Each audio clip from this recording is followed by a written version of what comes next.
Can't fool me again. You can't fool me again. You hold me down for a very long time. Can't buy sugar, we can't buy lime. Can't buy scandal, we can't buy time. You can't fool me again. Can't fool me again. You can't fool me again.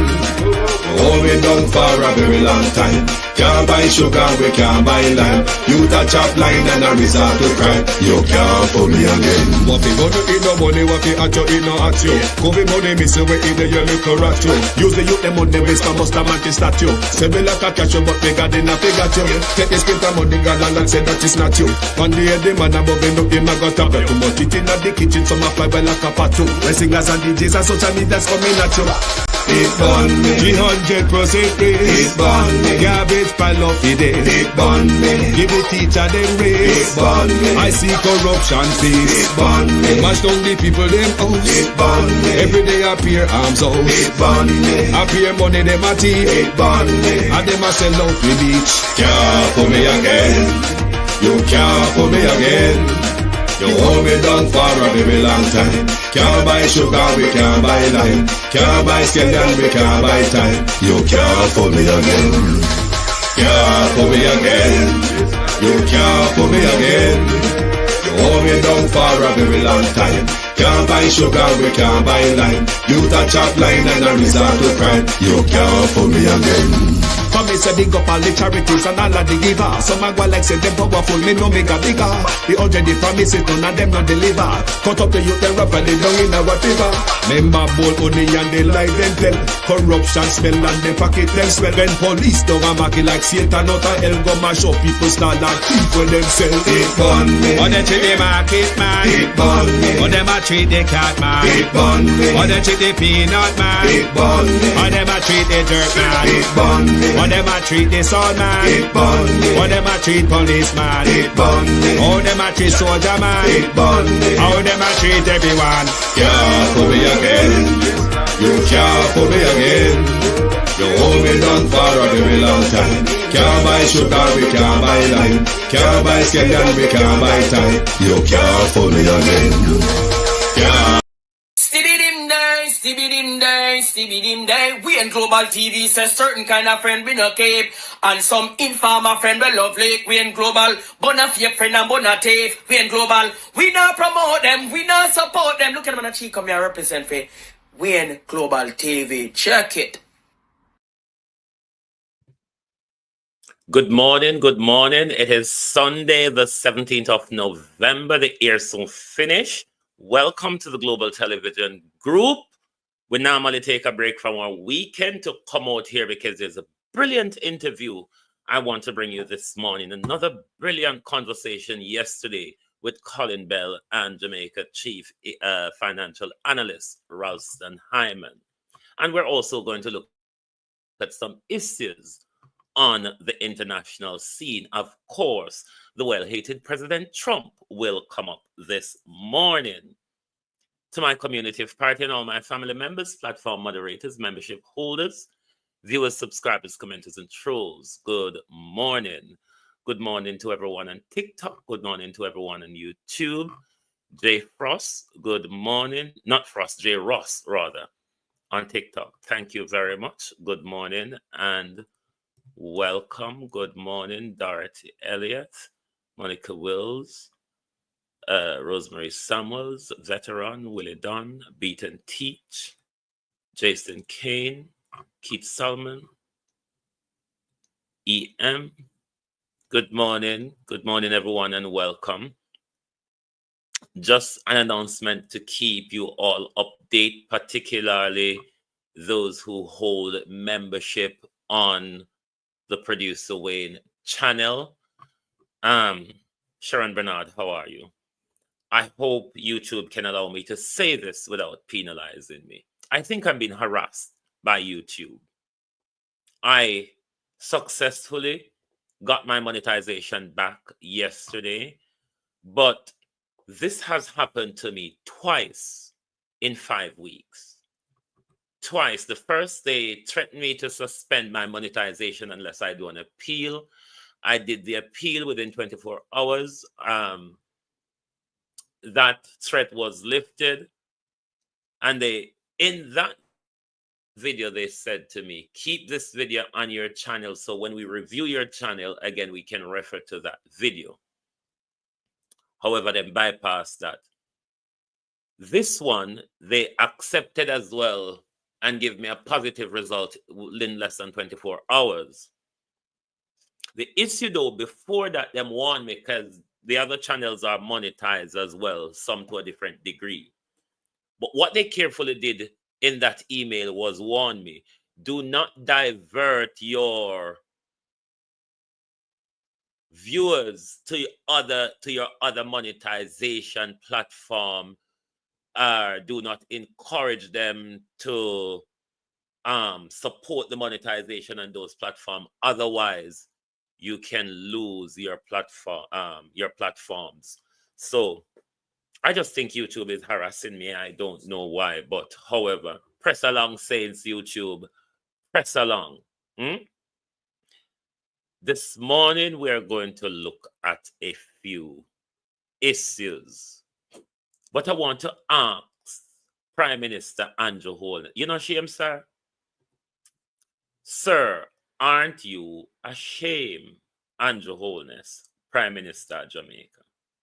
I mean, with a shame to, you know. Because, say Prime Minister, the universities in Jamaica see it necessary to pick up honorary doctorate and give to Chink, Matt, Hag, and Dog, Prime Minister. Ask yourself the question, why none of the universities in Jamaica wants to give Prime Minister Andrew Holness an honorary degree? In Prime Minister, money enough? Money enough, Minister. Sean Paul has been given an honorary doctorate by, I think, one of the University of Jamaica. However, my question is though, Prime Minister, why you can't get one?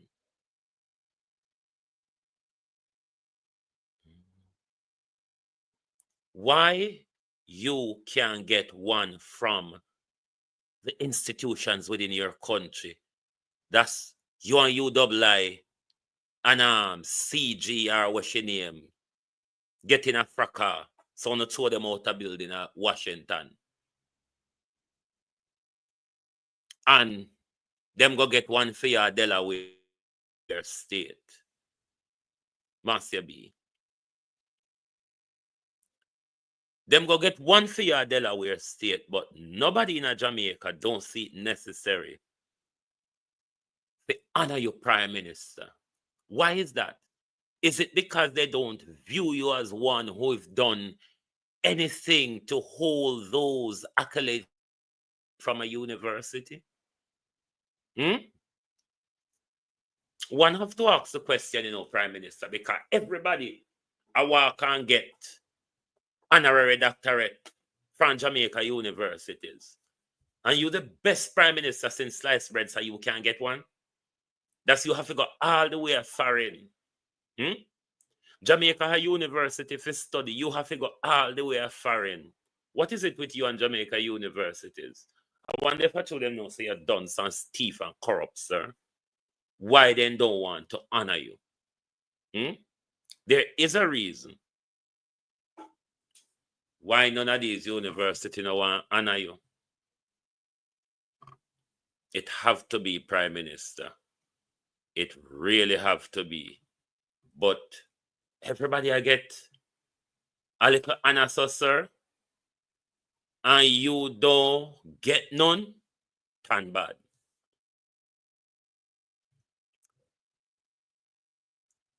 Where do we go next? Let's go to Trump next. Trump said something which probably irritates a lot of people. Certainly don't irritate me. I tend to understand why he's doing it. I support why he's doing it. But don't listen to President Trump, the racist. as he is seen to be. Don't listen to President Trump, the misogynist. Don't listen to President Trump, the madman. But listen to the policy. Listen to the policy and tell me if me mad. But after it's played, I'll tell you why I support the policy. Temporary policy shift, one that aims to encourage Nigerians, especially those in critical professions, to stay, invest, and work in their homeland. As part of this policy, the U.S. will limit certain visa approvals for Nigerian professionals, including doctors, nurses, engineers, and others in essential fields. This is not a move taken lightly, nor is it meant to deter any cultural exchange or partnerships between our nations. Instead, this is a call to action for Nigerians to dedicate their skills to the advancement of Nigeria itself. I believe that the future of a strong, independent, and prosperous Nigeria relies on its citizens and its workforce being invested and building that future from within. For Nigeria to become the world leader it has the potential to be, it needs its doctors in its hospitals, its engineers on its infrastructure projects, its teachers in its classrooms, and its entrepreneurs in its economy. We want to see Nigeria flourish as a pillar of stability and progress in Africa, and we will do our part to support initiatives that foster this development. This decision was made with the utmost respect for the Nigerian people and with a genuine desire to see Nigeria succeed on its own terms. We're confident that this policy will serve as a stepping stone toward that brighter future. To all Nigerians, we admire you, we value you, and we look forward to building a stronger partnership with a stronger Nigeria. Thank you. Dorothy Elliott, that's one of the problems with YouTube. You see, they communicate very vaguely and they're very strict and sometimes sound even bitter. Right. Touch morning. Some people will automatically go straight to President Trump's policy, stance on immigration, rather than, in my view, actually look at what I call a protectionist president. A president who wants to see America do well, but a president who wants other countries to, one, run their affairs and develop. I said this also in President Trump's first term, that a lot of our leaders in Africa and the Caribbean missed an opportunity to advance because of how the American hegemonic system works. Thank you, Sandra Ellis. Because of how the American hegemonic system works, America have a foreign policy which their usual president outside of Trump meddles a lot in the backdoor deal affairs of a lot of these countries, especially countries in Africa and the Caribbean, which have a lot of rich resources. As well as, since World War II, we built them in slavery, but I'm speaking now after World War II. We've built the whole Western Hemisphere, or human resources, or natural resources. We build the Western Hemisphere. The issue, though, since after World War II, immigration is being used to rebuild the West to the detriment of Africa and the Caribbean, its people and its resources. Cousin Myrna Wagwan. The brain drain that we continuously speak about every day is what this very policy that President Trump speaks to. A lot of people will listen to this and straight think of the racist immigration, build the wall, hating President Trump. But I don't see it that way. President Trump is saying Nigeria can be a world leader. Nigeria can be Africa's top economy that changes the economic landscape in Africa. What President Trump is saying, if the doctors, the engineer, the scientists, and all of these people continue to drain out of Nigeria to build America on the West, but particular America now, Nigeria will never achieve its potential. I agree with President Trump on this. It is the reason why we cannot grow as post colonial countries, because we think the best thing for us is a visa to go to the West. But here we are in the West, and we are the most disgruntled as how our country, our economy is run back home. So I would appeal to people, when you're listening to this, don't view it as racist President Trump. Don't view it as Trump immigration policy, but view it as Trump. Trump once went to Africa and he told these leaders there, I don't understand how you all come here within years, they become billionaires. They set up shop and become billionaires. Trump knew as a businessman, Africa, particularly Nigeria, but the entire Africa is full of potentials. What Trump is saying, if the brain see its true potential, Nigeria never get to develop, qualify.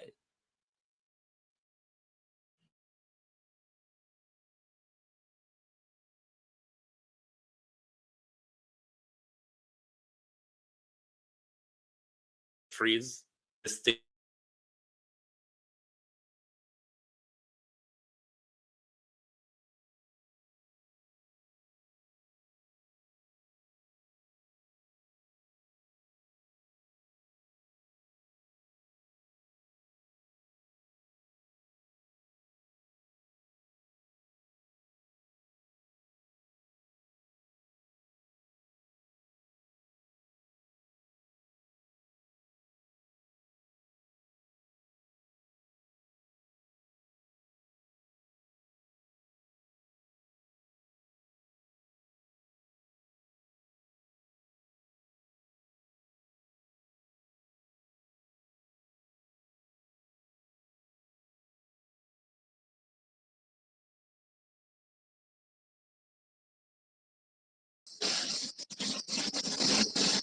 My people, bear with, it has knocked me out of the studio, but I quickly jump in on my phone. I will quickly go back in the studio and set up today. I don't know what is wrong with StreamYard. It gone back to the same old nonsense it was doing with you. Bear with me until I get back into the studio on my computer so I can get all my contents rearranged and put back in. Boy, StreamYard is really messing around with us after taking hundreds from us. After taking hundreds from us, StreamYard continuously mess with us. But I hope you can hear me well on the phone.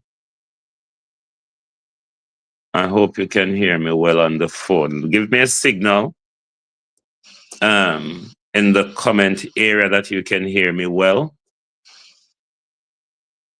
I'm working on this madness to come back into the studio. Oh my God. This is madness. StreamYard regularly does this. And people, StreamYard, you're all aware, StreamYard is not cheap to use. It really isn't. We get a warm time. Thanks. You're all hearing me. Me just try set up things to come back into the studio. Hold on there. Let me come off of the phone. I'm coming at this. Right. Bear with, please. Bear with. Bear with.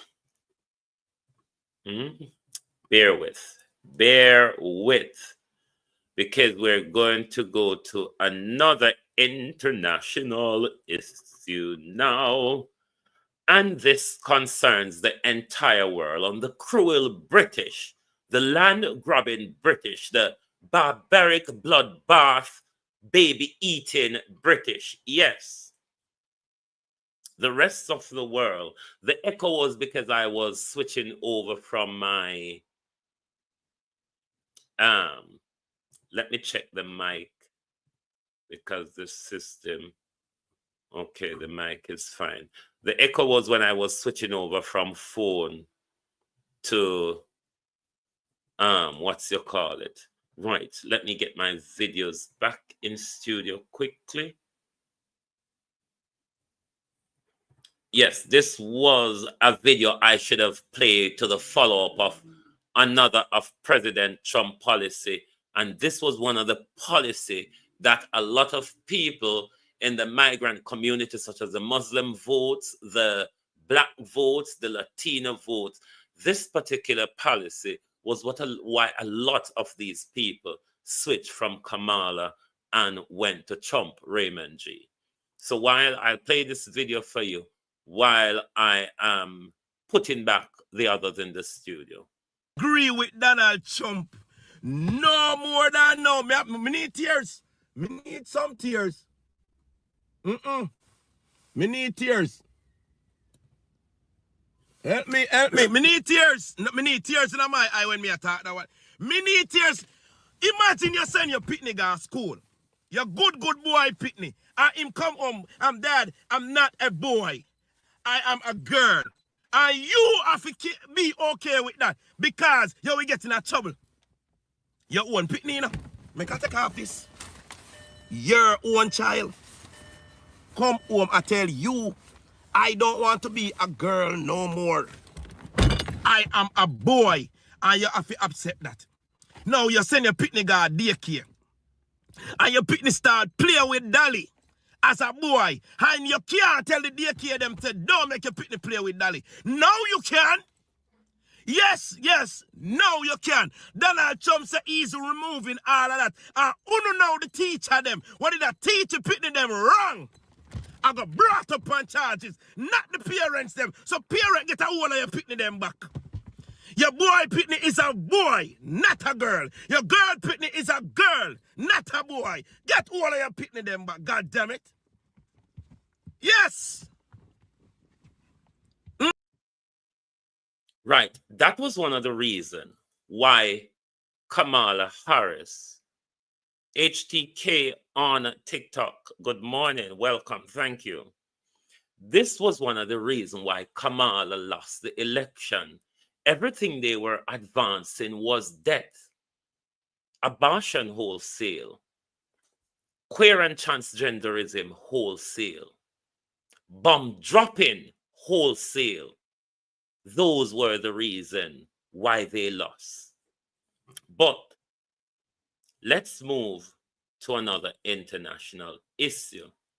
And as I said, I want to speak about all of us, the rest of the world, and the baby-eating, blood-bathing, land-grabbing, resource-nyamming British. Why is my slide? This is not what I want. This is what I want. The resource-nyamming, blood-bathing, barbaric British, and the rest of the world. But this time, it is the indigenous of New Zealand, the Maori people, and the British. The treaty, the Watangi Treaty between the British and the indigenous New Zealand, is the founding document for the governance of the country. It is said, though, as you know, the British are very convoluted from then to now. In the two different translations,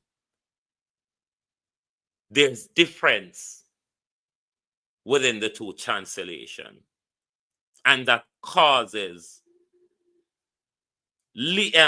governance issue within the country of a matter of interpretation. So the British carry out a constitutional review, some constitutional changes, which comes at a disadvantage to the New Zealanders, the indigenous people, the Maori. And the young Hannah on screen here led a rebellion in the New Zealand Parliament. I hope the People's National Party is watching, because it is making the rounds worldwide.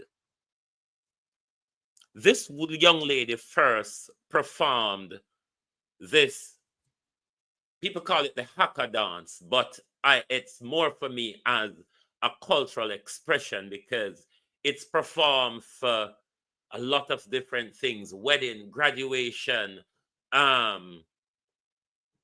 for resilience and everything. It is said that the Maori people used to perform that also, that mantra also, before they go to battle with the cruel British. The first time she did the haka was when that made the rounds, was when she was first elected to Parliament at the age of 20. And we'll play that for you, compare to the rebellious stance she took over the weekend. Tēnara tātou e te whare. Kangau ki mokau, kangau ki tamaki, karu te whenua kamate te marama kataka ngā whetu I te rangi ka ara waikato I te rua au e ha,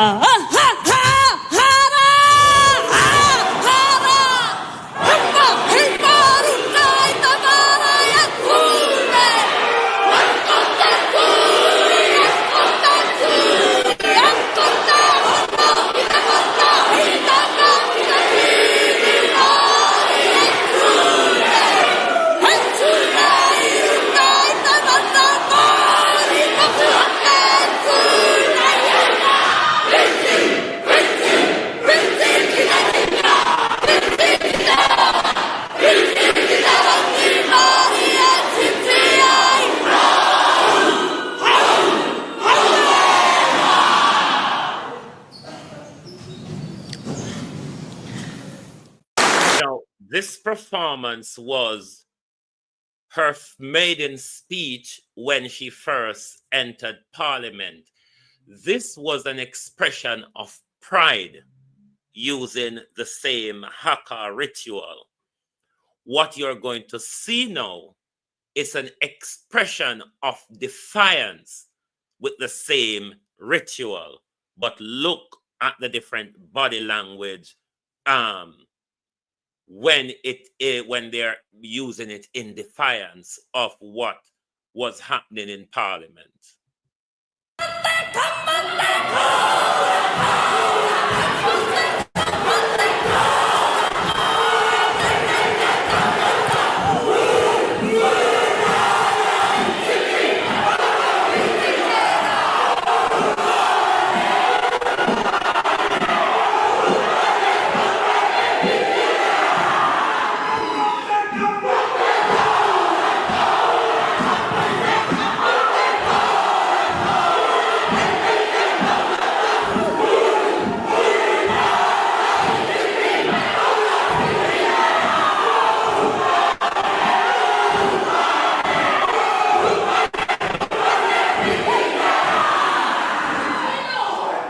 The House is The House is suspended until the ringing of the bells.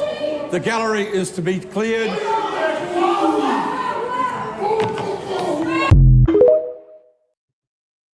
Is the People's National Party aware of the powerful message resonated around the world with such rebellion? Are the young people of Jamaica realizing that this is a 22-year-old woman who have led a rebellion in the Parliament of New Zealand? This tells us that we are sleeping. As a people, as a nation, do we have a mantra if we should go out against our government at the moment? Do we have a cultural expression? Do we have a cultural expression to confront our leaders?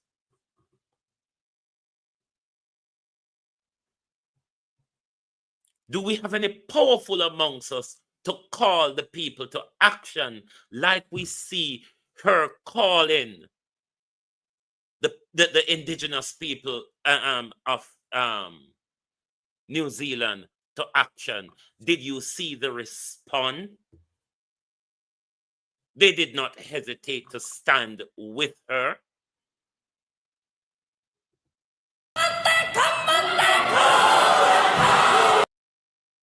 The tearing of the document was the most defiant action.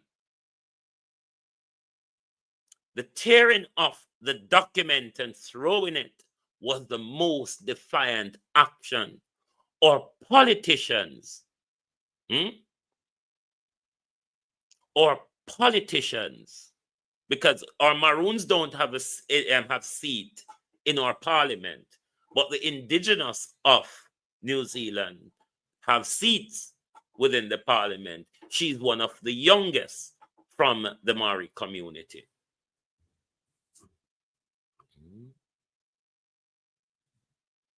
I wonder if our opposition politicians and our young people are watching that we are the only ones that are still sleeping.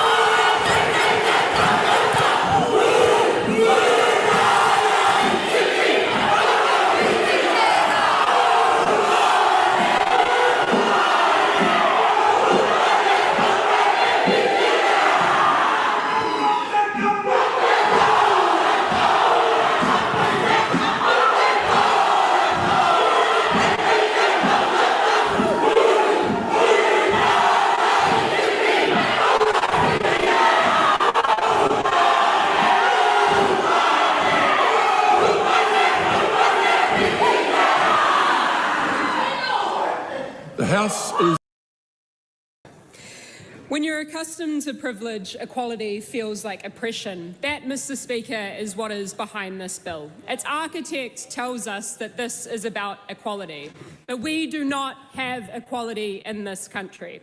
Pick almost any statistic that you like. Housing, incarceration, health, life expectancy. Māori get unfair and unequal outcomes because of unfair and unequal treatment, which started with the Crown's intentional, violent actions to dishonour Te Tiriti o Waitangi. But, Mr. Speaker, this is not just about Māori. This is about... In this debate that has been advanced, the Maroons of Jamaica have been saying this, and we must listen carefully, because the people of New Zealand are saying it as well. If the treaty ought to be changed, the King of England, who the treaty was signed with, ought to be involved. It ought to be a changes with the British and the Maori people. Just like what the Maroons in Jamaica are saying. If the Constitution if there's any changes to be done with the treaty would have to be negotiated with the British. All of us. Te Tiriti is why and how each of us are on this whenua. It tells us so much about who we are, how we got here, and where we go if we treat each other and our planet well, if we are good treaty partners. Capitalism. That is an economic system with the key priority to turn profit at almost any cost, needs colonization. This insatiable, unsustainable economic system needs to assimilate and acquire new frontiers to exploit. It needs to turn every citizen into a consumer and to commodify our natural world. And right now, in this country, the biggest thing standing in its way is the resilience and the fire and the enduring movement for mana motuhake. Mr. Speaker, when Te Tiriti was signed, Māori outnumbered Pākehā 40-1.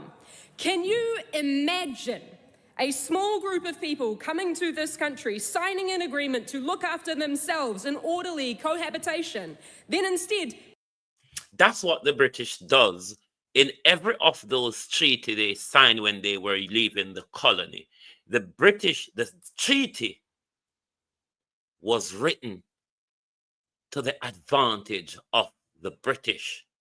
And this is why we end up in this continuous calamity that these puppet politicians that are trained in the West and are enforced upon us, or some like Andrew Holness, which is clear employee of the CIA, just like Edward Seaga was. All of these treaties, and this is what causing the problem now, because people are waking up and see that the treaty was done at an advantage to the British, or in a convoluted way that trick the indigenous people. Taking our land and our language. Well, that is the abridged history of Aotearoa New Zealand. That is what the British Crown did in establishing this Parliament and its institutions. The legacy of that violent oppression, theft and colonisation and the breach of Te Tiriti o Waitangi is represented in today's deeply unequal and unfair statistics. In people's lives, Mr. Speaker, Pākehā mā, Tauiwi mā, we have been told for almost all of our lives that Māori sovereignty is something to be afraid of. Who has been telling you that? Who benefits and who pays the price? The discomfort that you feel, that I once felt, is an invitation to listen, to learn, to understand, and to honour. Te Tiriti o Waitangi is a gift. It is a blueprint of an Aotearoa that respects people and planet. It is the antidote to the exhaustion and the disenfranchisement that I know profoundly is felt in communities across this country right now. Now, some politicians will tell you that we just need a clean slate to the past.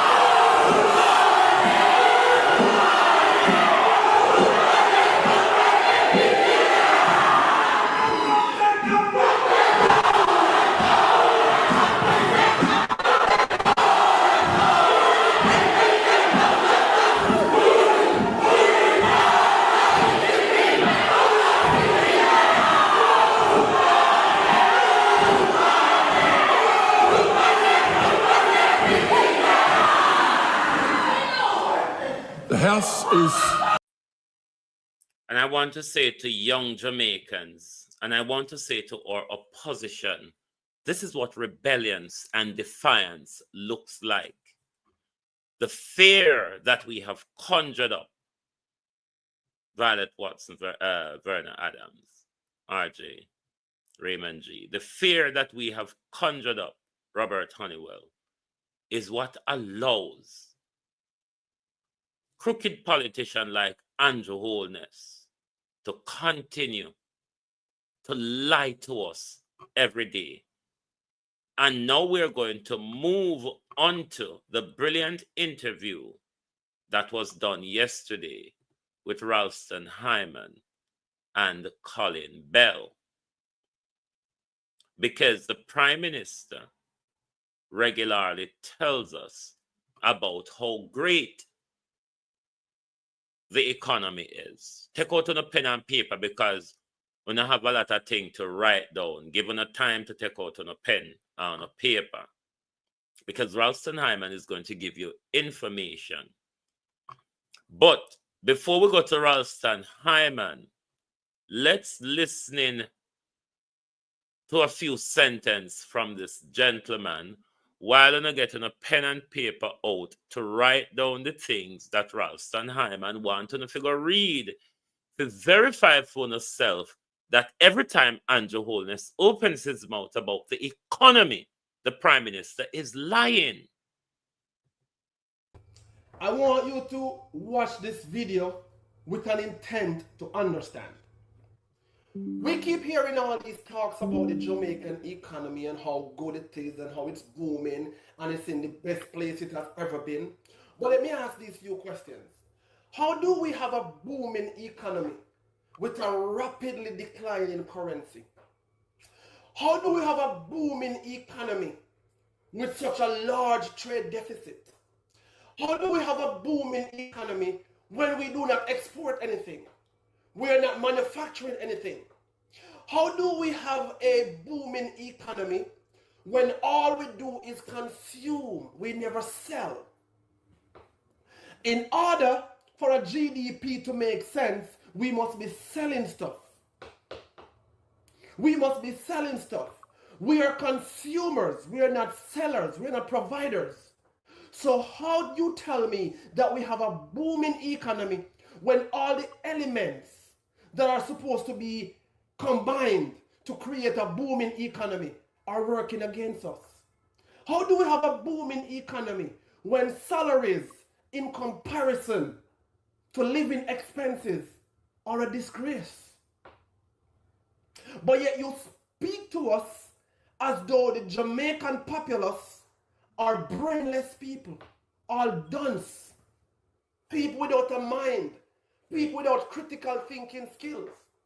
In order for any economy, and this is according to economics, to be successful, we must have a good GDP. Where is the Jamaican GDP? What are we selling? What are we producing? What are we exporting?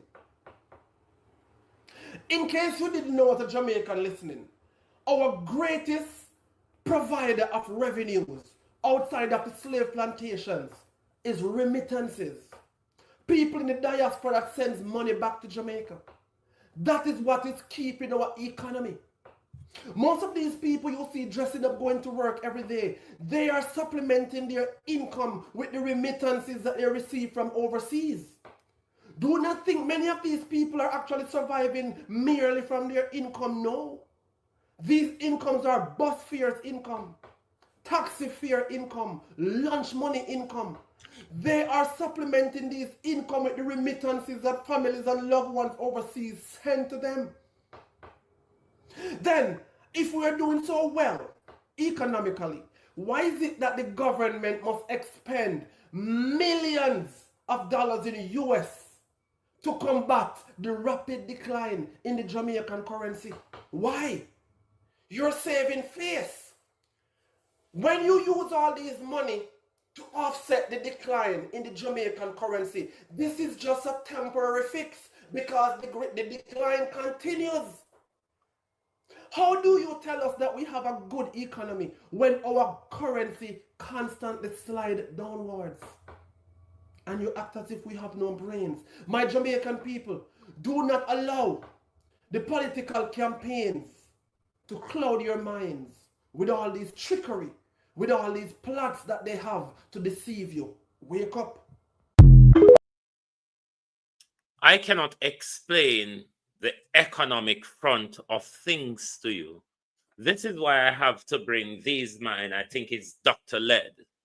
This is why I have to bring these minds that understand where Jamaica is currently and the trajectory of Jamaica based on what Nigel Clark and Andrew Holness has done to the economy, even though they would have the whole world believe, even though the Financial Times helped them to spread the propaganda, even though the Miami Herald helped them to advance the propaganda of what a great economy Jamaica has and how great Nigel Clark is for turning around the Jamaican economy.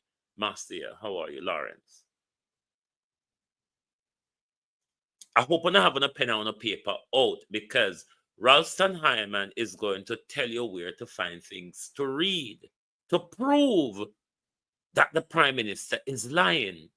The institutions are saying something completely different from what Andrew Holness or Nigel Clark is saying to us whenever time them open them mouth. But let's listen to Colin Bell for a while. This is a brilliant piece of interview, and credit to Colin Bell and from Portland Spice TV and Ralston Hyman, Jamaica Chief Financial Analyst. Good morning, caller. Dr. Sutherland, morning. Yes, sir. Good morning. Professor Hyman, big up yourself. Yes, sir. Morning. No, Ralston, there's a number of things I wanted to talk to you about this morning, but it don't look possible. But here what happened now. 5 minutes. Right, here what happened. I believe there are two things that we need to do in Jamaica to grow the economy. And I think this government just squandered $11 billion. Then stop everyone on TikTok.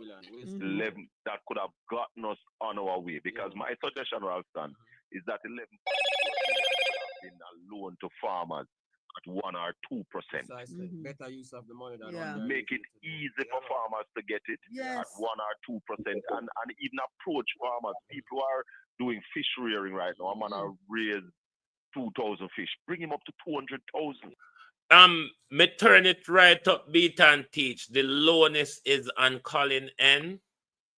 Yeah, I'm gonna 50 goat because you see now that this man is interested. Yes. Give him some land, get him the loan, and bring him up to 1,000 goat. Yep. Yeah, you understand? Instead of we give away the $11.4 billion to go buy foreign food.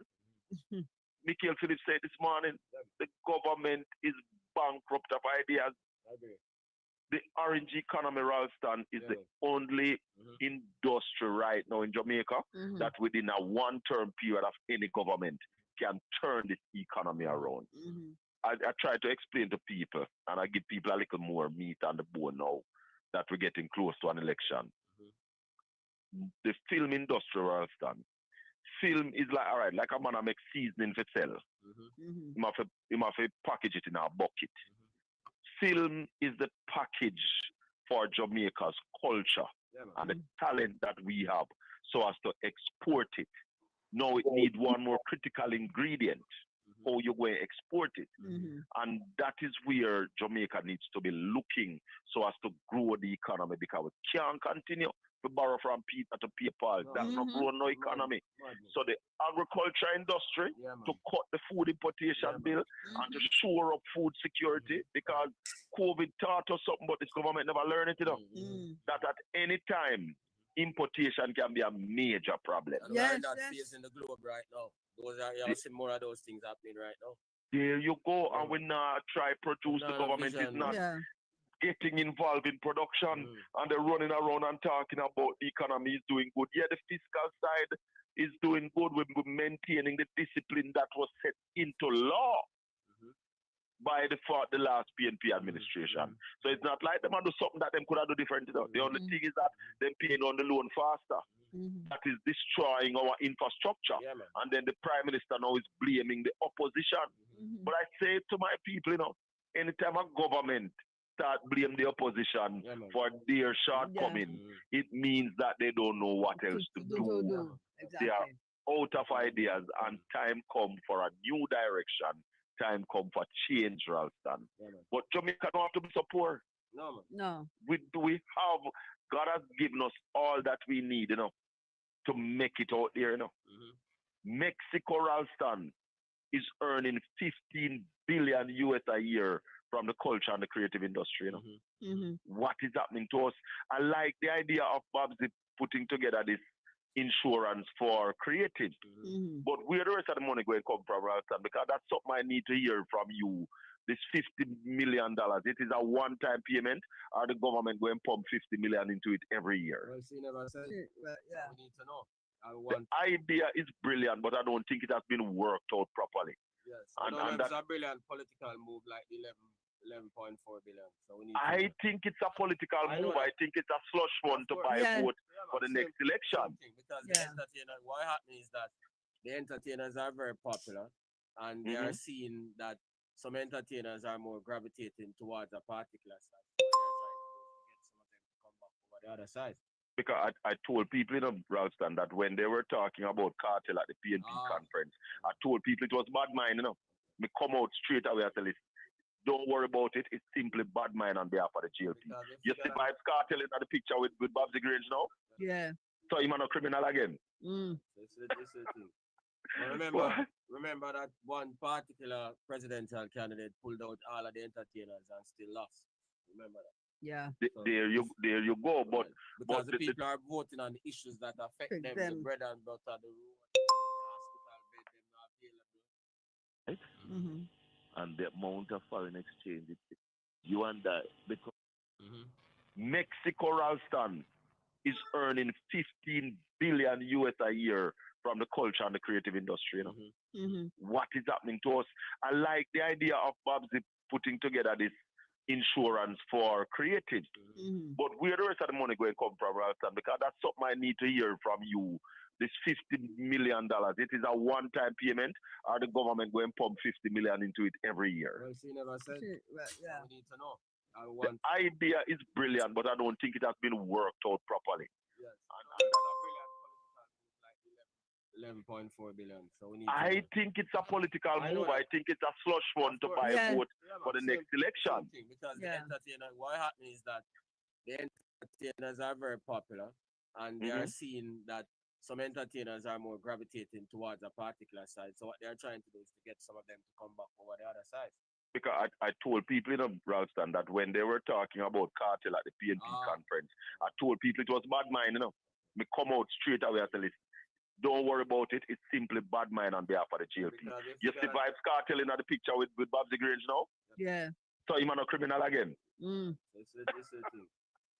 Well, remember that one particular presidential candidate pulled out all of the entertainers and still lost. Remember that? Yeah. There you go. But because the people are voting on the issues that affect them, the bread and butter, the road.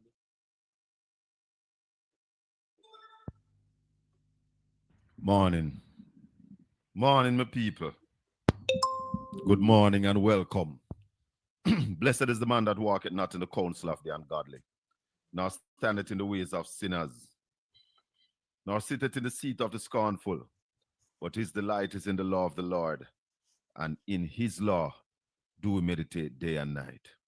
For we shall be like trees planted by the rivers of water, that bringeth forth fruit in our season.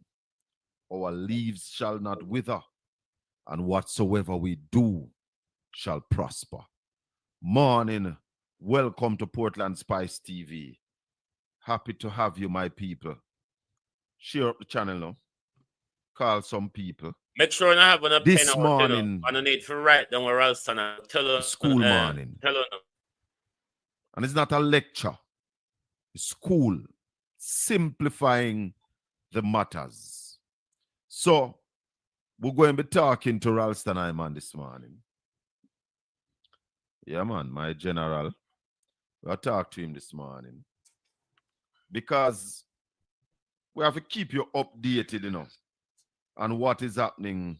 Take out to the pen on a paper. Andrew go see how we are lying. It up. We don't need to go read for yourself. People who are spewing lies and spreading propagandas. We can't do that.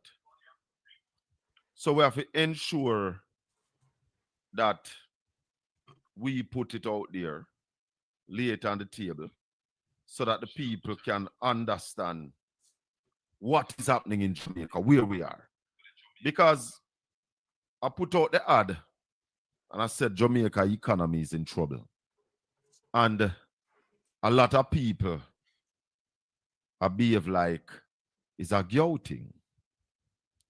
We are saying to them that it is not a gouting.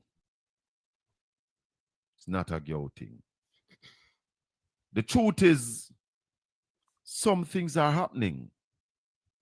So you can't go say nothing not happen. That would not be true. Follow the instruction things are above my happening. head, my people. But for the thing to be good, it needs a number of things to happen. It's not just one thing. I'm going to make it good. It's a number of things. And where we are as a country, we basically suffering some ills. Yeah, we're suffering some ills. And trouble there. Trouble there. But some people don't want us to agree that there's trouble. My thing is, and I've said this before, when the People's National Party comes to power, they are going to realize that the piggy bank of the country is flattened. And then everybody are going to blame PMP, say, they mash up the economy. Same thing like how Siaga did with the loose regulation and then the economic collapse, and FinSac have to come buttress it and all that. It's the same similar thing that is going on. But let the interview go on. They want to tell us that everything is all right. And we know that everything not all right. So it is our responsibility as the fourth estate, because mainstream media alone is no longer the fourth estate. Yeah? The fourth estate also includes social media. So people in social media, we have to play our role. Yeah? We have to play our role in advancing the welfare of the whole human race. Advancing what is supposed to happen. Yeah? And to share with the people, because we can't just believe, say, everybody who we hear in the space out there, they are credible. Some of them, they are not credible. And because they are not credible, they spew lies to our people. Spew lies. And when they spew these lies, people get confused. So, me know say the truth is, data is what drives all of this. Data. Hold on. Let's do it this way. Data is what drives it. Continue to top up the screen and And TikTok, some please. people are talking from the seat of their pants. And some people are living in an illusion. They don't realize that there are people who will deceive you. People who will deceive you. And people who you don't want them to deceive you. I understand what I say. People you don't want them to deceive you. I don't like them not deceive you, but because you don't want them to deceive you, you tell yourself that they are not deceiving you. When they are indeed deceiving you. So that's a big part of the problem. And hold on, my brethren. And it has led to a lot of fallout and a lot of people behave like people that disrespect them. Rally morning. Morning, I sir. definitely How are you, will my brother? I'm good. Beautiful and wonderful. God has been good. Yeah, man. Welcome to Portland Spice TV, Ralston. Blessed. And Blessed. I just want to say thanks to the man for allowing us on this platform to have access to your wealth of knowledge and your analysis of the Jamaican economy and where we are as a people, what is happening to our nation. We thank you, sir. Man. And may I also tell some people, say, I follow you from the days when PNP was in power in the 90s. And you are not behaving any different now than you behaved back then. You are simply giving us your analysis of the data. That's one aspect. But you're also giving us the information that the data provides. Correct. And therefore, there's no going around it. So, I could get in it, Rally. Start right in. What I hear? Said in my preamble that Jamaica's economy is in real trouble. What say you? Yeah, man. We have a crisis right now. So, for example, for the first 6 months of this year, the economy only grew by 0.8%. For the quarter ended June, 0.1%. This is coming after 10 consecutive quarters of deceleration in the rate of economic recovery, according to Statin. Both the BOJ and the PIOJ are projecting that the economy will decline by 1.5% by the end of this fiscal year. The first time in a long time. The country's infrastructure, everybody can see, is in a total state of devastation that even Darrell Vaz, the Minister of Transport, has been calling upon the Prime Minister to use emergency procurement to fix the country's roads because of the devastating state of the country's roads. We see the tourism sector is imploded. It flatlined during the second quarter because of the U.S. travel advisories issued by the U.S. State Department. And now we see the domestic issues of the poor treatment and poor pay received by the workers causing all of these industrial unrest. We see the remittance flows shrinking up to October, and we see the trade deficit widening. Merchandise exports dipped for 6 consecutive months.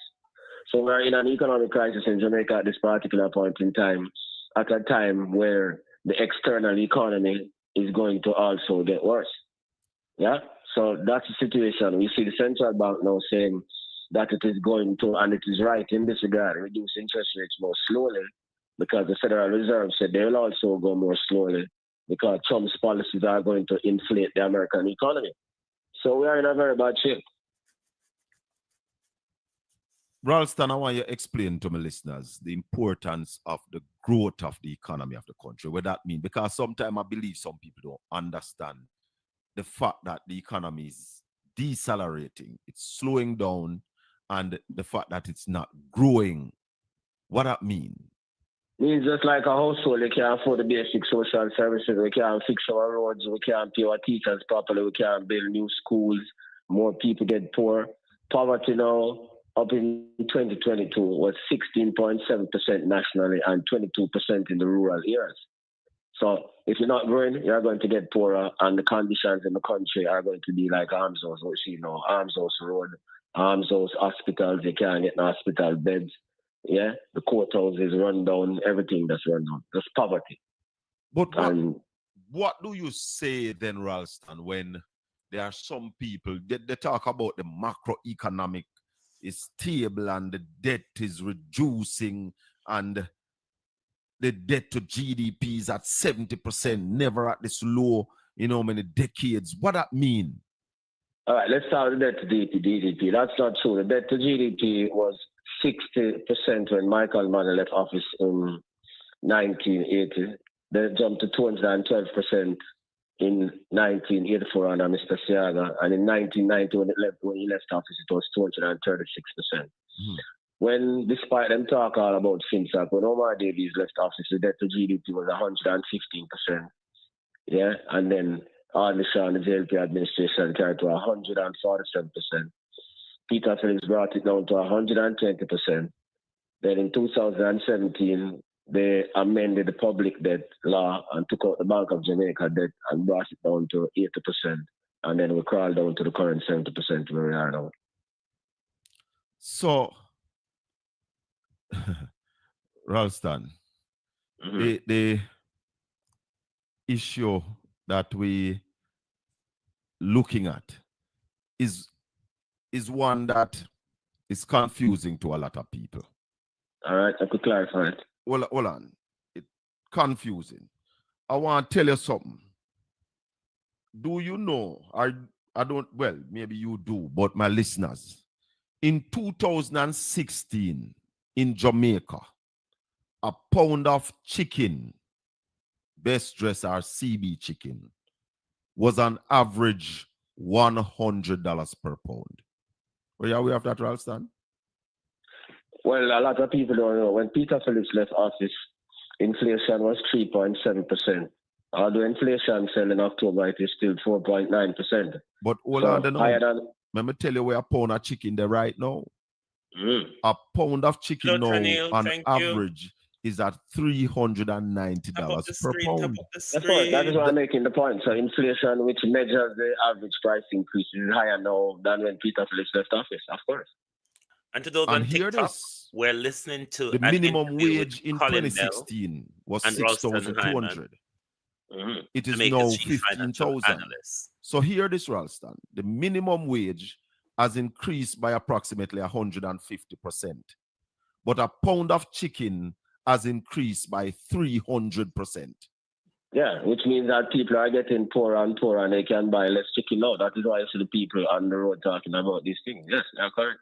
So tell me now, why is it somebody's going around or some people going around and saying that Jamaican economic is in a good place and good economic can yam? Well, that was deception, man. Yeah, man. But we have to look at the figures, and the figures that we look at. And when the Prime Minister said that, we're not talking about somebody. That's what the Prime Minister is saying, and I'm saying he's talking nonsense because when he said them things, them don't give the numbers. We have the numbers, and it's the numbers that he used to measure performance. The dollar was 121 in 2016.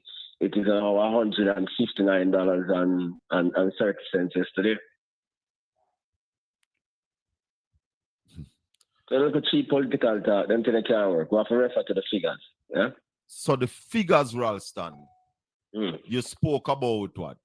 10 quarters of deceleration? Deceleration, the rate of economic recovery, yeah. To reach 0.1% now. So the economy is at stall speed right now. Stall. And then both Mr. Biles and Wayne Henry said we'll go over the cliff by 1.5%.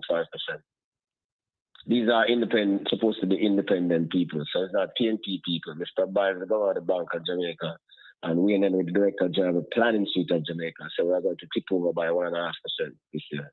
Hold on, meaning that we're not going to have no growth, we're going to have minus growth? The economy is going to decline. What does that mean for the average man, Ralston? Get poorer. Means that he need more money to buy a pound of chicken. Yeah, man. And him never find the money. And him pay going to remain the same. Yeah, man.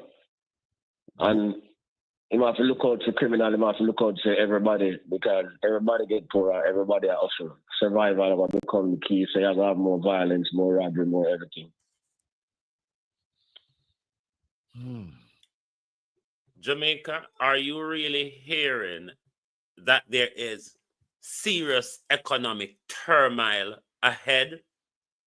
What we are facing now will get worse down the road, and that is to how Andrew Holness and Nigel Clark has run our economy into the ground with continuous lies and promises.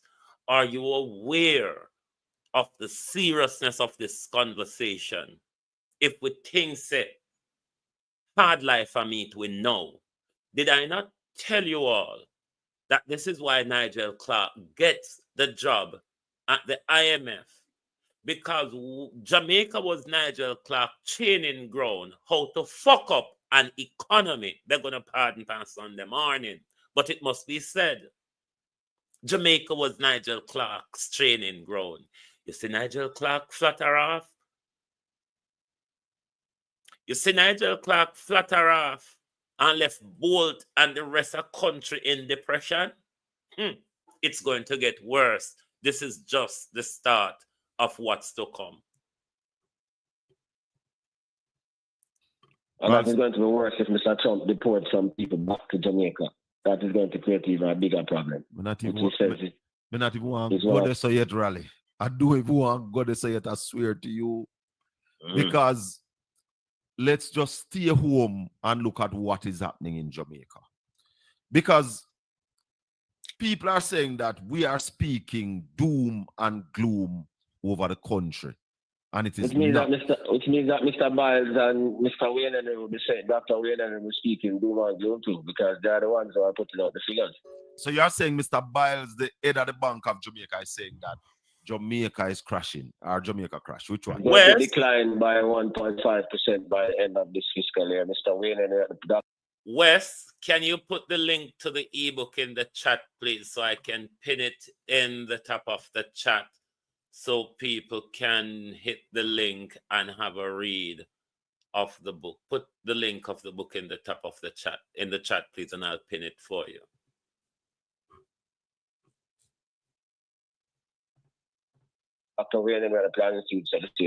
So this now is going contrary to what the GLP had promised, 5% growth in 4 years. When they take over the economy, was so good that them say after 5 years, after 4 years, they grow by 5% every year after that. And that was Mr. Nigel Clark, Mr. Michael Leachin, and the Prime Minister. The picture is still there for people can go and research the picture. So they said that after 4 years, they'll grow by 5% every year after that. What has the growth rate been after that speech, Ralston? Can you break it down for us? We are now down to 0.1% after 8 years. So at what stage did we reach that 5%? 5%? Yeah, then man, no said them all growth 5%. At what stage did we get there? I'm just telling you, we're now at 0.1 after 8 years. Hold on. So we didn't get to 5% at no time. That's what you're saying? Never, ever. Did we get to 4%? No. Did we get to 3%? No. The last time we get to 3% was on the Omar days who them cost every day. Did we get to 2%? No. Did we get to 1.9? 1.9? 1.5 and 0.6 and them kind of things. So we never got to 2% out of the promised 5? No, Nigel Clark's growth. You must be a crazy man. Nigel Clark's growth record was extremely poor. What he did was to try to confuse recovery with economic growth. Ralston, we have to stop you, man. So on what data is Dr. Clark even a good finance minister? On what data? Find data make him good for me, Ralston. In my opinion, it was a massive and monumental socio-economic disaster. Because even when you look at the debt to 70%, as I told you before, the big one was Petrocarib, which brought us down to 120, and then what they did after that was to cancel the Bank of Jamaica debt. So to bring it down to about 80. So hold on there. So you are saying even the debt to GDP that went down, you're not giving that to Nigel Clark? No.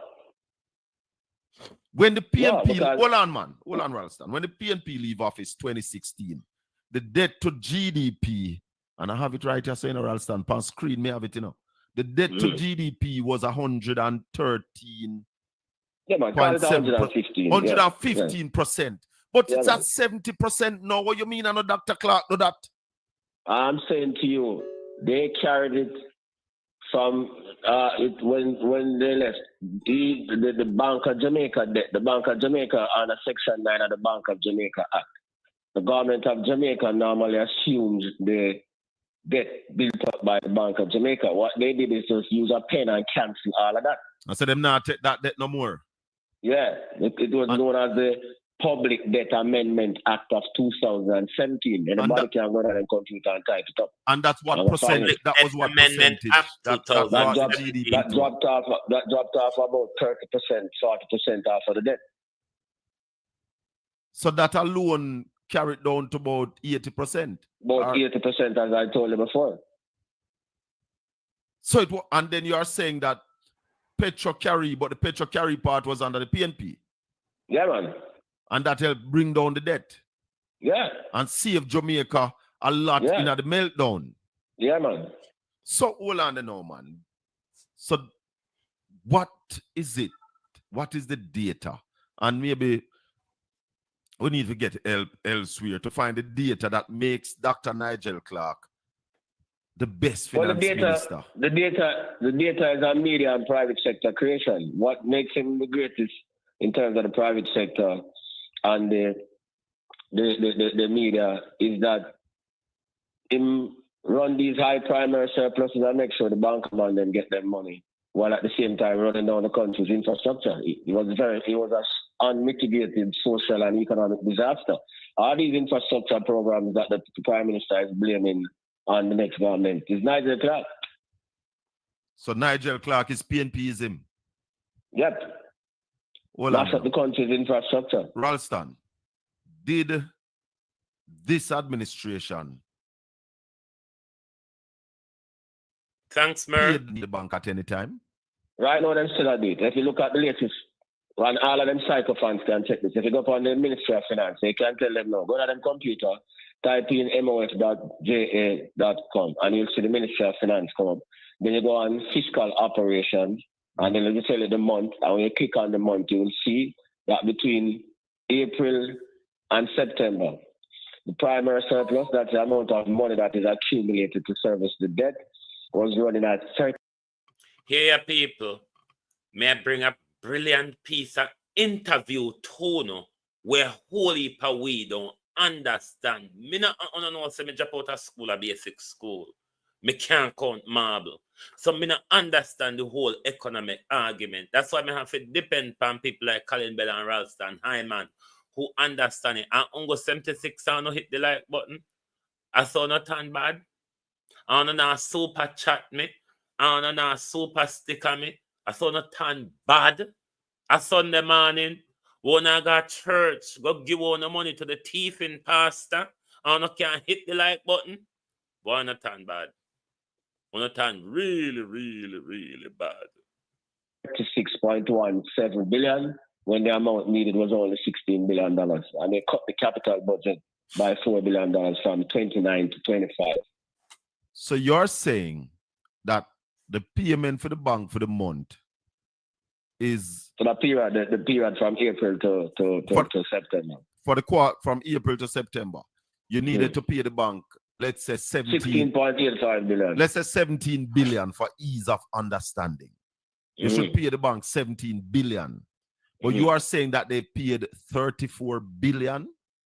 36.17 billion. 36. So they paid the loan up 100% more than necessary. How much of that went to the principal of the loan? Well, they don't have that breakdown.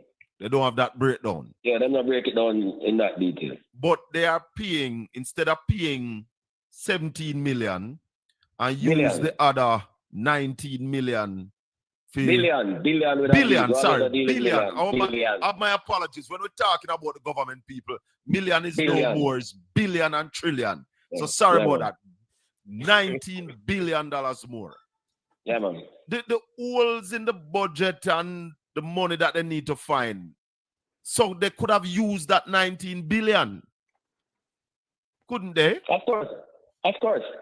I'll fix the road and all of them something. So why they have not been doing that, Ralston? That is something that he consistently does, and that is why I was always telling the people that he was not working for the people of Jamaica.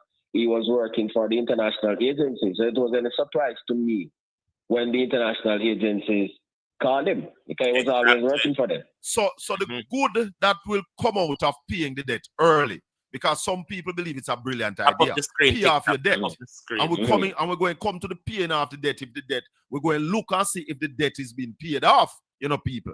So hold on, we are simplify the thing. So you are saying that what Nigel Clark did not benefit me and you and the average man in Jamaica, the man on the street, the man where I work at the hotel, the man where I drive the bus, I work the fireman, the police. What he did not benefit them. No, it benefit the big bankers, and that's why they were always supporting him, and because that they use them power within the media to market him as the best finance minister. You see the same thing that you're hearing. How Mr. Siaga, as Minister of Finance, work for the bank them and shake up Jamaica and collapse the economy. Aren't you hearing the same thing again? Make sure it's on a subscribe to Portland TV, you know, because brilliance over there every Saturday morning. Aren't you hearing the same thing that Andrew Holness and Nigel Clark has done to the Jamaican economy, Jamaican TV? And now it'll go even get worse with the dead eye fish way over there. Let's continue to listen. Cause worse ahead, Jamaica, it's only going to get worse. You think the hotel worker them start demonstrate yet? You think the whole of Jamaica take to the road yet? All right, let's look at a marketing thing. Let's look at the debt, Ralston. In 2016, how much money did Jamaica owe? $2 trillion. $2 trillion was the debt. That is the money where Jamaica owe the IMF, the banks in Jamaica, the people who buy government paper. The government owed $2 trillion. What is the present debt of the Jamaican people right now? $2.3 trillion. He's borrowing $260 billion this year alone. So how they said to us, Ralston, that we're paying down the debt and we're No, not they're not borrowing? paying down. They are servicing the debt. So why we don't hear these things? Why these things are hidden from the people? Them tell we Ralston said we are paying down the debt. Paying down the debt to me, tell me if me an idiot, because paying down the debt to me means that I am owing less. If me did owe you $3 trillion today, and me pay down the debt, we must owe less than $3 trillion. No, well, they're not paying down the debt because every time them service it, them borrow more. Last year, they borrowed $139 billion. This year, they're borrowing almost 2 times that. They're borrowing $260 billion this year. So, hold on, you know. But they say we're not borrowing, Ralston. Come on, man. Ralston, when me I repeat this, what the man them have said publicly, you know. We're not borrowing. And next thing what the people them can do, the sycophants them can go on the Bank of Jamaica website on any given day and click on, you'll see a thing named notices come up. Click on it and then you'll see the government borrowing activity. Up to Wednesday, the government floated a 7% fixed rate CD. Yes.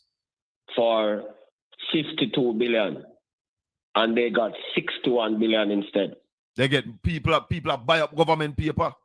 Yeah, they have to get 7% on the paper. But when the Prime Minister said recently about government paper. Prime Minister confused, man. Desperate and chat there rubbish. Yeah, we're confused. Why are we not seeing these things balancing out there, Ralston? People showing why nobody fact check the Prime Minister? Well, I'm here fact checking him because I follow all of the numbers. And I know where to find everything. All right. So you are saying to us, Ralston, that Prime Minister Andrew Holness is deceiving the people of Jamaica? Yeah, man. Maybe you don't know better. Maybe you don't know about finance either. So all of that. Ralston, I said it to you yesterday morning. And I want to say it here so for all my people them know. The government of Jamaica just squandered another $11.4 billion.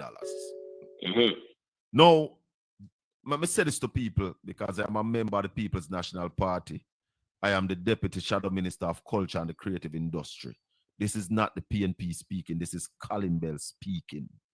The government of Jamaica just squandered $11.4 billion because people get them $20,000.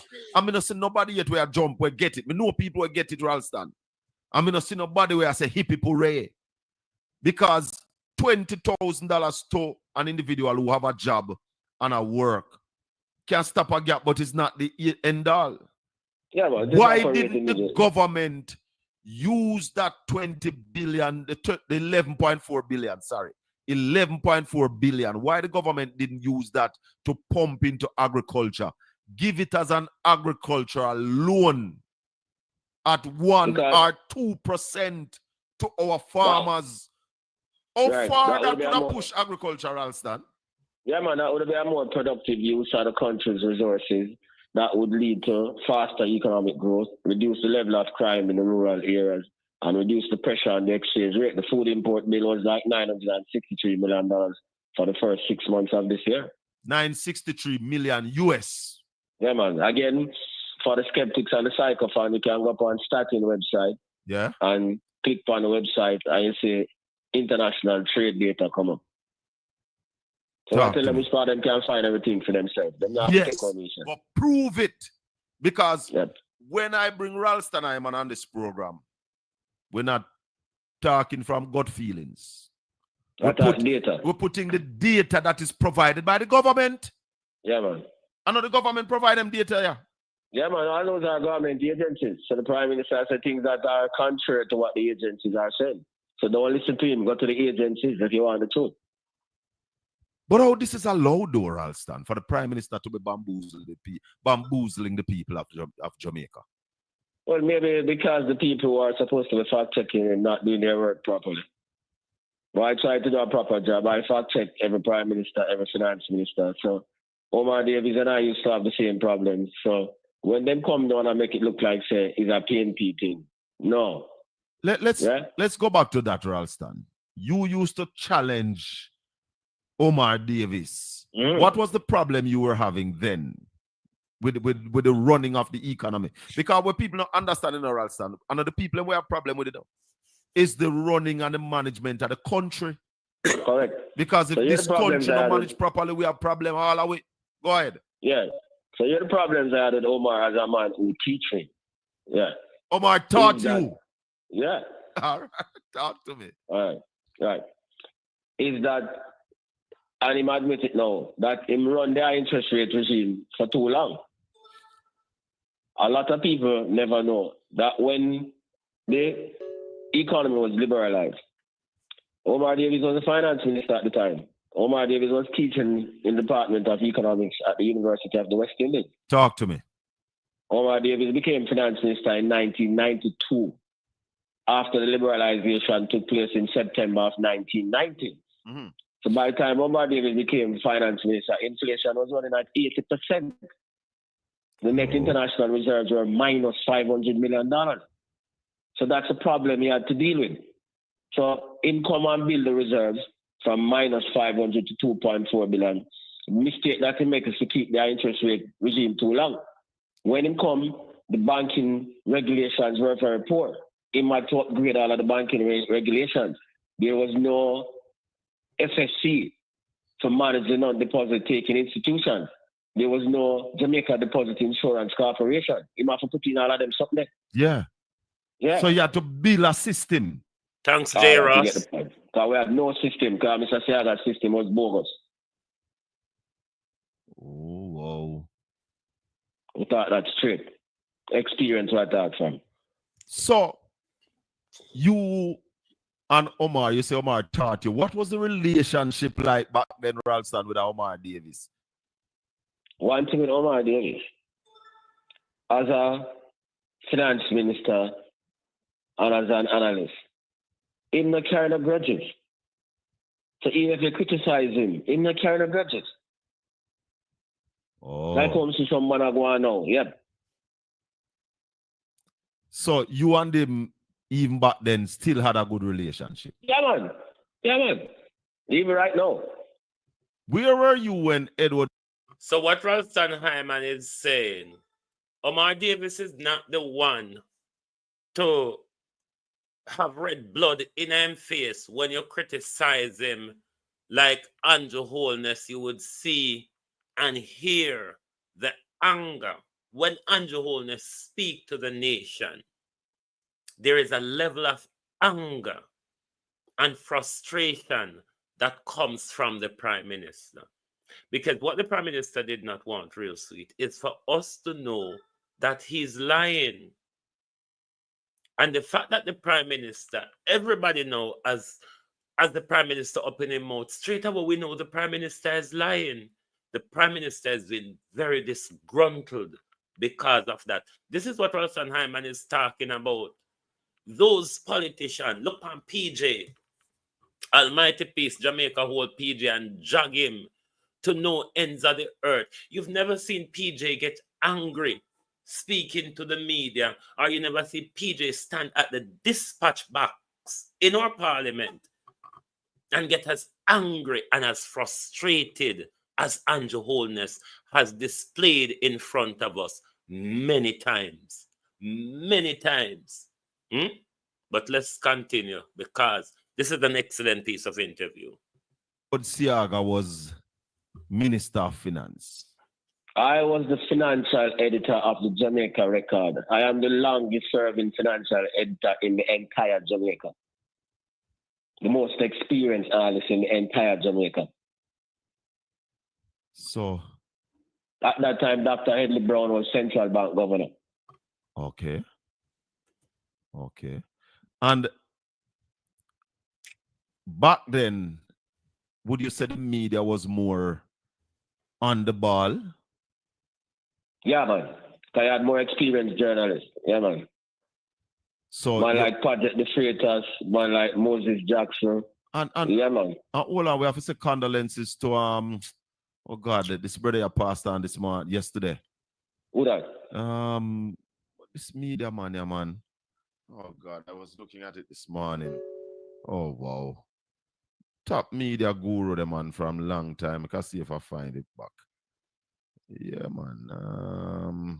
Oh Lord, his name just asleep now. I don't know why. Okay. Name asleep, but he passed on yesterday. Yeah, so we had man like Project, we had man like Desmond Richard, Franklin McKnight, Moses Jackson. Are you here? You follow me? But Franklin McKnight is still around. Yeah, man. At the University of West Indies Department of Economics, you had man like Omar, you had man like Mike Witter, Clearman Curtin, Professor Norman Gervan, Al Francis, Dylan Allen, them kind of man there were. The university at that time played a critical role in discussing macroeconomic policies. They're like the nonsense that take place now. Nobody in business. Yep. Let's come back to now, Ralston. Because if the economy is as bad as you say, and Nigel Clark was as bad as you say, welcome, Honorable Favour Williams. What say you? Well, she has gone she has gone a couple of days in office. Give me your assessment. All right, so the Honorable, even prior to that, the Honorable Favour Williams is somebody who I know personally. Right? A good personal relationship. But the point is that the Honorable Favour Williams was against the Petrocarib deal, one of the biggest deals that we have ever done. And the people, again, the sycophants, them can type in on them phone conversations between Ralston Hyman and Favour Williams, because I was not a principal architect with Dr. Peter Phillips in terms of Petrocarib. She, Arbin Hill, and Adi Manayad Shah opposed Petrocarib. That's one. So that's a part of our credibility deficit. Additionally, when I told them that the 1.5 would cost 32 billion, she, Arbin Hill, told the country it would cost 0 billion. Then they moved to 9 billion. Then they moved to 12 billion. Then they moved to 20 billion. Yep. So to me, so that in the back, there's a credibility deficit there. Since she came in. Why you say credibility? What if she never knew?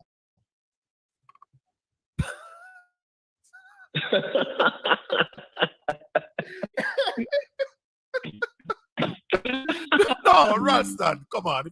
What if she never knew? Where you say that worse? Of course. Of course. Of course. Something can be so important to the macro economy, and you're a top lieutenant of the opposing party to run the country, and then you don't know about those things. But Ralston, haven't you seen a lot of incompetence in this administration? Of course. So you can't put it past. Of course, and then why would somebody do something that would hurt the country as a politician? I don't believe any politician would intentionally do something to hurt the country. Cheap politics, let me just win the election, and that was the only thing that could have come. Well, win the election and fix whatever come after. Isn't that one of the motto of some politicians? Yeah, man. That is what they need. So, outside of our credibility, Ralston, she has been in the office for a couple of days. What have you seen so far? Give us again, I'm telling you that the credibility gap continues, because I was even dictating the release to her that should have written over the radar. So the first thing she did when she came in is to try and dispute what happened over the last 10 years in terms of the debt to GDP and bring back Jamaica in the international capital market. Try to erase what Peter Phillips did and try to confuse the people. Now, that is a well-known story internationally. So if I were her, when I came in, I have said, boy, the economy is now flatlining, and my priority is to change direction and to accelerate economic growth. Right. As a result of that, I'm going... Oh no, Ralston. If you listen carefully to the Prime Minister, when the Prime Minister minted favor, it wasn't about the economy. It was about being a disciple for the Prime Minister. Favor was not minted to take a good hold on the economy. The reason the Prime Minister minted favor, because favor would be disciplish to the disastrous direction that the Prime Minister and Nigel Clark has taken the economy and where they further plan to take it. To be meeting with the president of the Bankers Association to try and get her to understand that they need to reduce the lending rates in conjunction with what the Bank of Jamaica did, so that we can get the economy going again, because we are in a bad state. That's the kind of statement that I expected her to issue, rather than coming to try and challenge what took place and what Peter and Portia did over the last 10 years. Cheap politicking. Then on Sunday, she wrote an article when she said that Jamaica's capital budget has tripled from 42 billion to 80 billion. Bad start. What is wrong with that argument from Hey, what was that again? Give me that again. Tripled from 42 to 80. Tripled?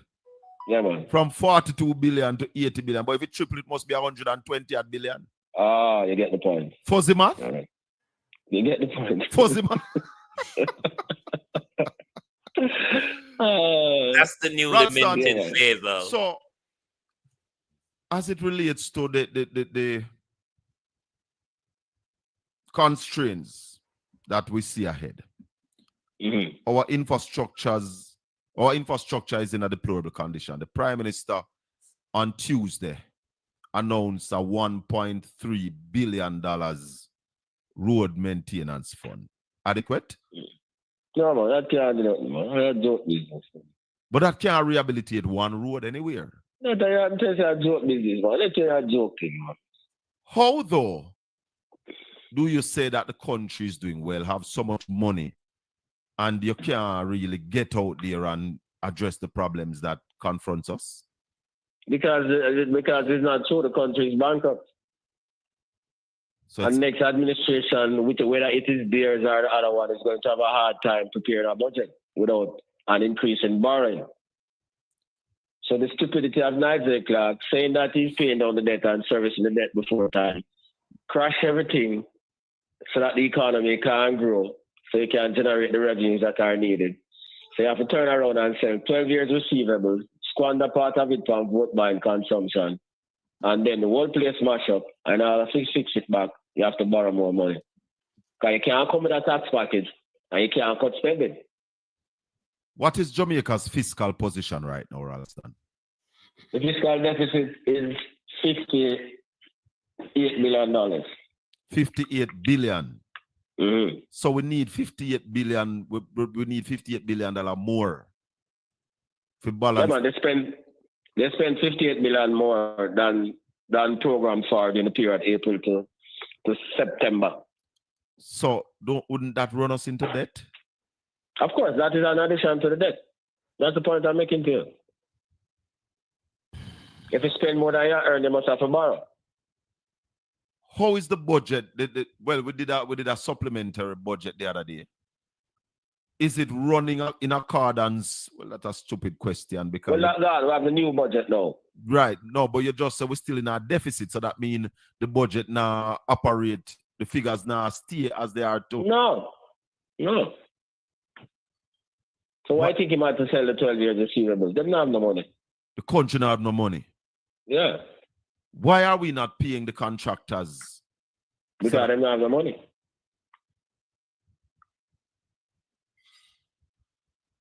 You know, sometimes, Ralston, I understand when people think that we are preaching doom and gloom, because this is 180 degrees. But these are facts. From what the government is saying. Yes, we so what the people must on do. the other side. Yes.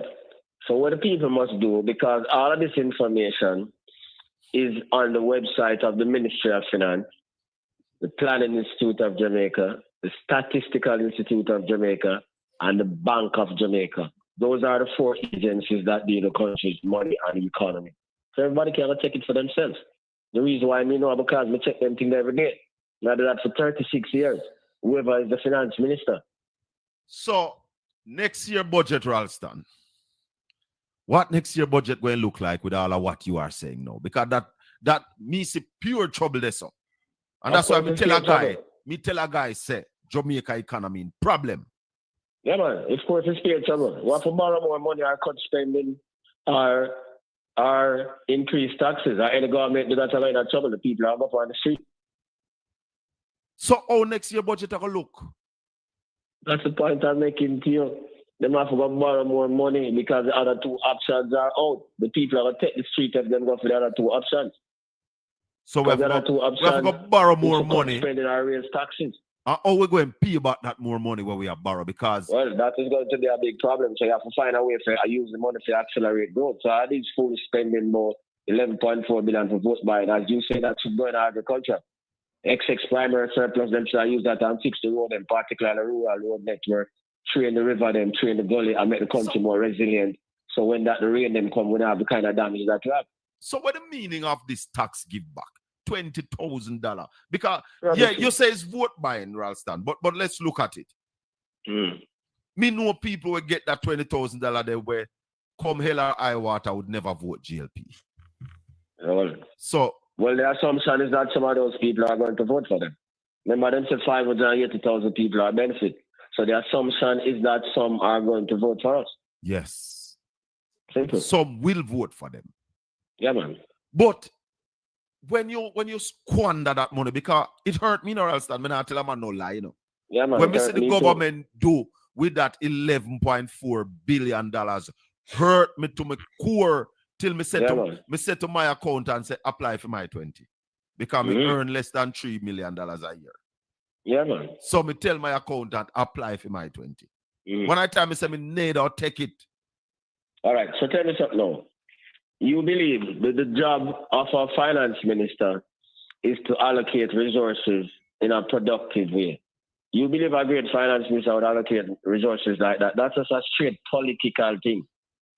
Ralston, I don't even see it as political. I see it as madness, downright dumb. All right, so using your terminology, you believe a great finance minister would do something like that?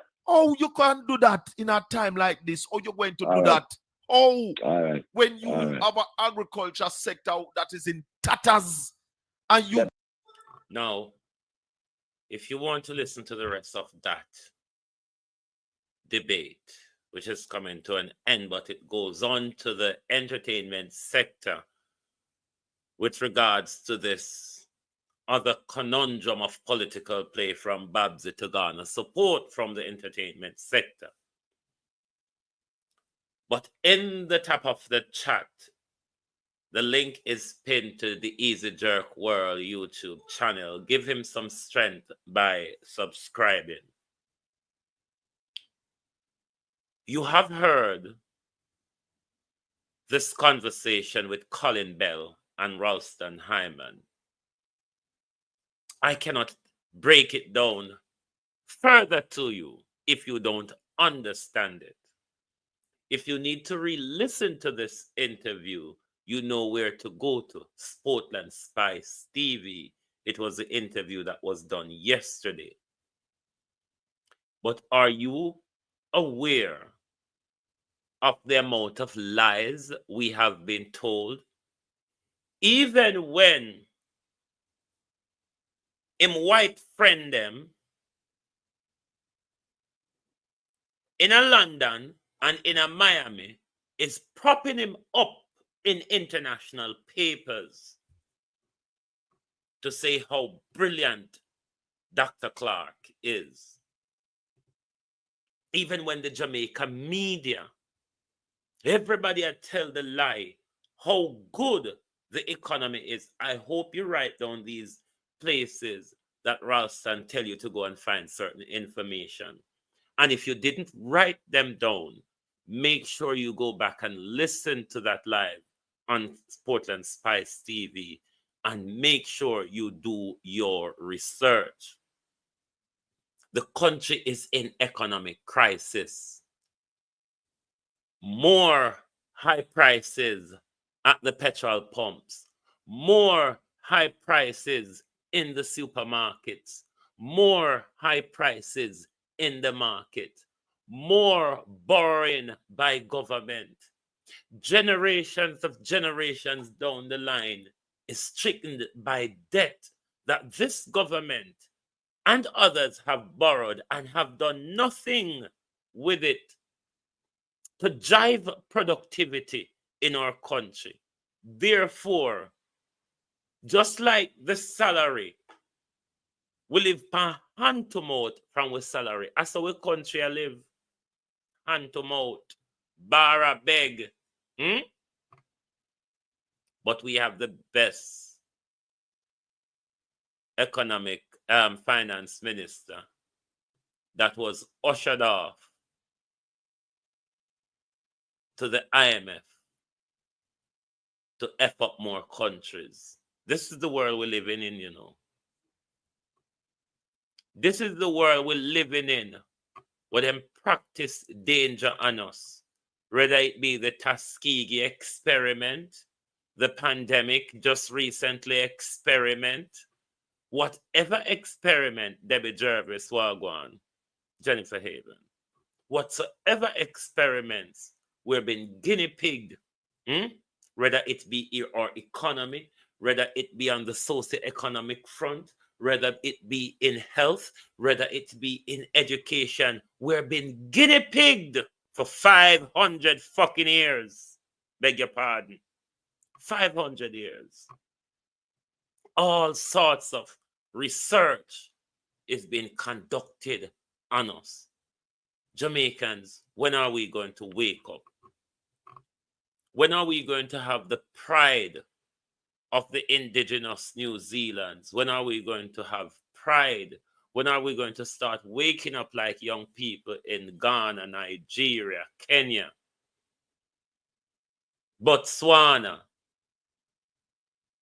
where Toure country is again, Burkina Faso, Mali, Niger, Jamaica? You were one. You were one, Jamaica, that many people took experience from in the fight against colonialism, oppression, and white imperialism. The Mahatma Gandhi that you heard about is a Garveyite. You look across post-colonial Africa, Jamaica was somewhere that they looked to for that stand against oppression. Because even though Haiti did it before us, 100 a year before us, but that's what we were recognized for, the rebellion within us.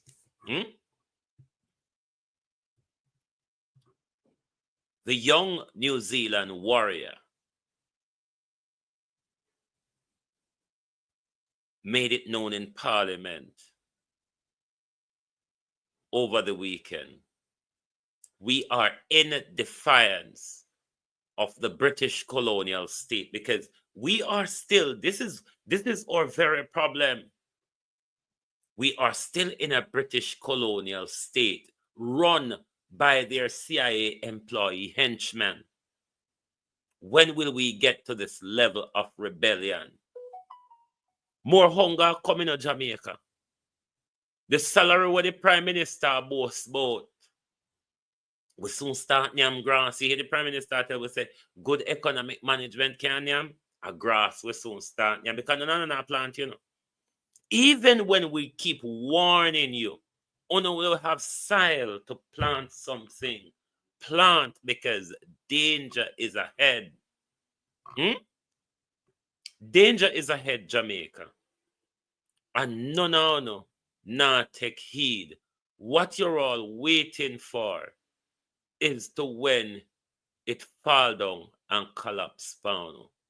But we can do something to cushion the blow that is coming, because you see, when the People's National Party come, they are the ones that will be likely to suffer the blowback from the people, because by the time they come in, the economy will be flattened, the purse will be emptied, and them have to go borrow more money, put the country in a more debt and a longer turnaround of the economy. Jamaica, if you don't understand what you hear, you need to employ an economic advisor, or you go back onto Colin Bell, Port and Spice TV, and watch it from 4 to 10 times, and you may get it more than how you get it the first time.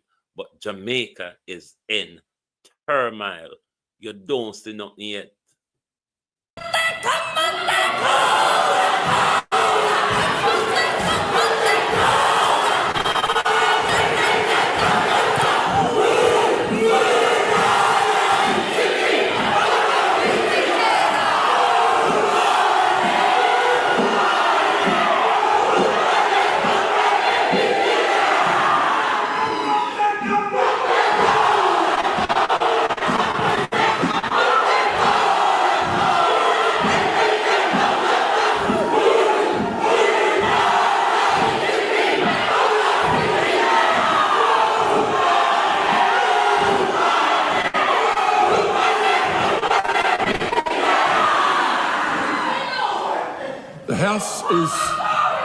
The House is suspended until the ringing of the bells.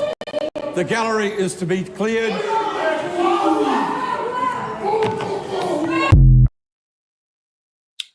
Will we ever get to the state of defiance? What are we waiting for? As Marcus Garvey said, we're not going to know ourselves until we're back. It's pretty much up against the wall. Jamaica, are you not feeling the wall behind you? And I'm sure, Jamaica, if you look ahead of you, you're looking at a rock. A rock and a hard place, Jamaica, is where the Andrew Holness regime has taken us. It's time for us to become defiant. It is time for us to push back against this government. We cannot allow our country to go into the financial collapse that the Siaga regime has taken us into. Wake up, Jamaica. We're not asking you to wake up for no reason. We're asking you to wake up because we saw and see and we know what is ahead. We know how treacherous and dangerous it's going to be. Wake up. You all criticize Cuba and Haiti. The road to democracy, it is the very same road to tyranny. Thank you very much for being here with us on a Sunday morning. Sorry if me spoil on a porridge, but I think that was a piece of information. Kathy, how are you? Kathy and Debbie would have to go watch over. Christine Gilbert, how are you? A bit kind of turn up late, but thank you very much for being here as always. And remember, the Easy Jerk World YouTube channel is pinned in the top of the chat. So make sure you subscribe and give your support. And make sure, remember, go over to Portland Spice TV and watch that interview that was done yesterday with Colin Bell and Ralston Hyman. If you are not aware of the state of the Jamaican economy, thank you, Pauline Dixon. If you swallow the argument hook, line, and sinker from the Prime Minister and from Nigel Clark and his newly minted flamingo Favour Williams, how great of an economy we have, how they told us off the burial, Jamaica, we have done it. We have done it, Jamaica. First time we have a national disaster and we have not to borrow any money straight into our pocket. But where is the money though, Prime Minister and Finance Minister? The billions and millions that we saw you collected after burial, where is the money? The billions and millions you collected during COVID, where is the money? The people has not had a share of it, have they, Gloria Morris? The people has not have a share of it. We see the Prime Minister keep promising us billions and billions to do this spark, spare, and share, reach. You soon have one name teacher and talk to because you just make up things. And this is why you're so angry, because your lies are not being swallowed or bought anymore, Prime Minister. You don't have to even open your mouth so we know say a lie. We just have to see up on camera and we say, oh well, another lie. Jamaica, we cannot continue in this direction. It's a dooms and gloom direction, Jamaica. I don't know if you understand the seriousness of the interview you heard with Colin Bell and Ralston Hyman. Numbers, they say, don't lie. When I know some jump out of basic school, so number confuse me and make me become dizzy and loopy anytime I see number. That's why I'm telling you to take out on a pen and paper and write. And if you miss the figures, if you miss the places where Ralston Hyman asks you to go and read information, go back and watch again. And make sure you note down the figures. You note down all the places that Ralston Hyman asks you to go and get information. Jamaica, shit is literally about to go down. When you hear Trump talk about shithole country, that is what Andrew Holness and Nigel Clark has done to Jamaica. You think about one them left in a depression is the entire country. Bolt is not the only one or the other investors of SSL. Them left with them hand of them jaw. The entire country. Because petrol price and food price and your bills is about to get higher. And you won't be able to afford it because the 15,000 what they say you forget a week time will not be able to buy lunch money and pay a bus fare to go back to work. Jamaica, it's getting to a time where it's do or die. Do we sit down and roll over? Or do we stand up and take our country back? It's our choice, you know. It is our choice. And thanks to all my supporters, thanks to all my membership. For those of you who did receive that email, they may have sent you back another one that my monetization is being reinstated, and you can see that from the super chat as well. All the YouTube channels are monetized. Is just a correction needed to be done on Global TV Studio before things get back to normal on that with the monetization. GTV Group is also monetized, but it's not monetized for ads at the moment, but it can do super chat, membership, and all that. So we are doing a mickle to muckling across the brand. It is because of your support why we continue to grow, even though sometimes I have to all on one tone up against wall for the bit of likes and shares. But no doubt, you're all turned up whenever time you hear ping. So thank you all very much for your support. I don't think we're going to come on tonight unless, because I was meant to come on last night, you know, because after that brilliant show yesterday, I said, no, I have to go do a blowback on this interview. But I said, all right, let me leave it for tomorrow morning. So I'm not sure if I'm coming back tonight if anything important doesn't crop up in the country.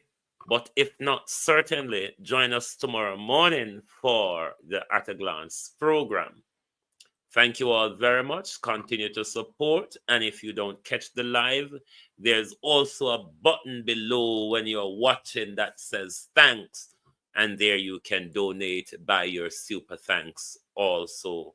It's the same settings as super sticker and super chat, but that's just for the after live. So thank you. And enjoy the rest of your Sunday.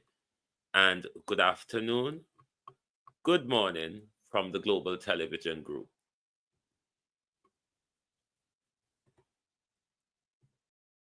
I truly believe our political system needs some fixing. Too much you hear about corrupt politicians and nothing happen. Too much you hear about politicians who take away poor people money and none of them reach in jail. And to the young people at home or wherever you are, and to all Jamaicans, I have one question for you. Take a look at your communities. Take a look at the sliding dollar. Take a look at the failing healthcare and ask yourselves, where is the progress? Where is the progress that this arrogant and disrespectful government keeps talking about? With this existing callous government, matters have gone from bad to worse.